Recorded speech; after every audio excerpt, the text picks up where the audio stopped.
Assalamualaikum warahmatullahi wabarakatuh. Yang terhormat Ibu dosen Litana Lafadila. Saya Dendi Febrian Putra, nomor induk mahasiswa 0449 88911 dari UPBJ Jambi. Di sini saya ingin membahas tugas 1 yang bertemakan pelajaran dari sejarah Pancasila bagi generasi muda, yang berjudul Perkembangan Pancasila dalam konteks sejarah dari masa ke masa. Awal kemerdekaan Republik Indonesia Serikat, demokrasi terpimpin, Orde Baru, dan reformasi. Perkembangan Pancasila dari masa ke masa dengan tiap periode dibahas secara analitis. Awal kemerdekaan dari tahun 1945 sampai 1949. Pancasila pada masa awal kemerdekaan berperan sebagai fondasi moral dan ideologis bagi negara yang baru lahir dalam kondisi bangsa yang sedang mencari identitasnya. Pancasila menjadi pedoman yang menyatukan rakyat Indonesia yang majemuk, baik segi agama, budaya maupun suku. Keberadaan Pancasila dalam pembukaan Undang-Undang Dasar 1945 menunjukkan bahwa nilai-nilai kemanusiaan,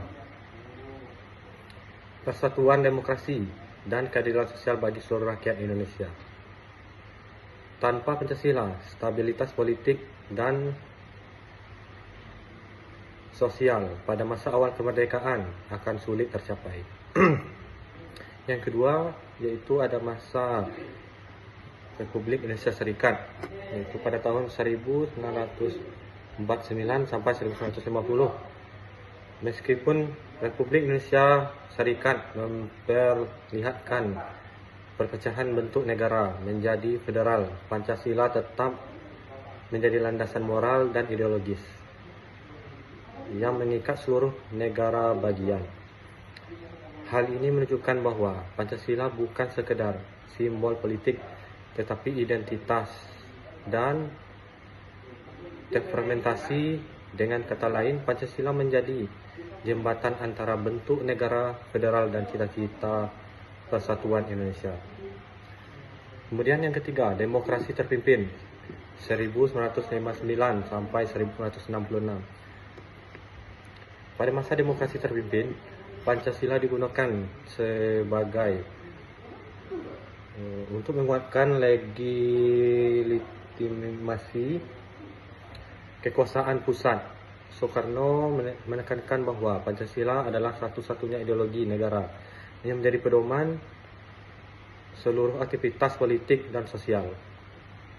Di sini Pancasila mulai berperan sebagai alat politik untuk memusatkan kekuasaan, namun tetap mengandung nilai-nilai moral. Hal ini menunjukkan dinamika ideologi Pancasila bisa menjadi pedoman moral sekaligus instrumen kontrol politik.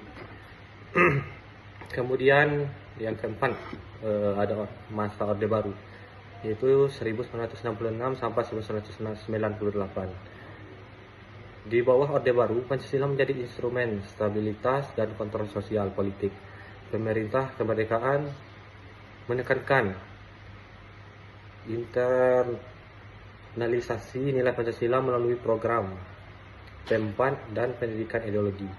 Dalam praktiknya Pancasila digunakan untuk membatasi kebijakan rezim, yang artinya Pancasila bertransformasi dari pedoman moral menjadi alat legitimasi politik dan instrumen kontrol masyarakat yang menimbulkan kritik dan penyalahgunaan ideologi.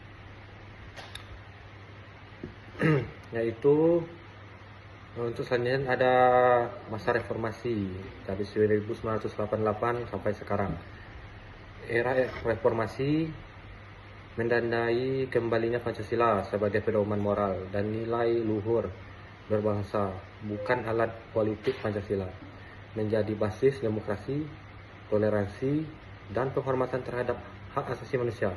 Peran Pancasila kini lebih bersifat normatif dan integratif, menekankan keberagaman, pluralisme, dan kesejahteraan sosial. Transformasi ini menunjukkan fleksibilitas Pancasila dan federasi negara, alat politik hingga pedoman etis bagi masyarakat modern. Yang selanjutnya, peristiwa penting proklamasi kemerdekaan Indonesia 17 Agustus 1945. Di sini saya akan menjelaskan peristiwa proklamasi, yaitu proklamasi kemerdekaan Indonesia adalah momen ketika Soekarno dan Hatta memproklamasikan kemerdekaan bangsa Indonesia dari penjajahan Belanda dan Jepang. Peristiwa ini terjadi setelah perjuangan panjang rakyat Indonesia melalui pergerakan nasional dan diplomasi yang penuh resiko. Proklamasi menjadi titik awal berdirinya negara Indonesia yang berdaulat dan menandai lahirnya bangsa yang bersatu meskipun terdiri dari berbagai suku, agama, dan lainnya. Yang selanjutnya, nilai Pancasila yang tercermin dalam peristiwa proklamasi. Beberapa sila Pancasila yang jelas tercermin, yaitu yang pertama, sila pertama, ketuhanan Yang Maha Esa. Semangat kemerdekaan didorong oleh keyakinan moral dan doa bangsanya. Yang selanjutnya ada Persatuan Indonesia, rakyat bersatu menurut kemerdekaan tanpa memandang perbedaan. Yang selanjutnya, kerakyatan yang dipimpin oleh kebijaksanaan dalam permusyawaratan perwakilan. Proklamasi lahir dari musyawarah tokoh-tokoh bangsa. Kemudian yang terakhir ada keadilan sosial bagi seluruh rakyat Indonesia. Kemerdekaan dimaknai sebagai hak seluruh rakyat Indonesia untuk merdeka dan sejahtera. Kemudian yang terakhir, refleksi pribadi dan relevansi untuk generasi muda. Peristiwa proklamasi mengajarkan bahwa persatuan, keberanian, dan semangat gotong royong adalah kunci mencapai tujuan bersama. Bagi generasi muda saat ini, nilai ini tetap relevan meskipun tantangan bertindak seperti globalisasi, teknologi, dan perbedaan pandangan. Nilai persatuan, demokrasi, dan keadilan sosial yang tercermin dari Pancasila menjadi pedoman untuk menjaga kebersamaan, menghormati perbedaan, dan berkontribusi positif bagi masyarakat. Demikian yang dapat saya jelaskan. Lebih kurangnya saya mohon maaf. Saya tutup dengan Assalamualaikum warahmatullahi wabarakatuh.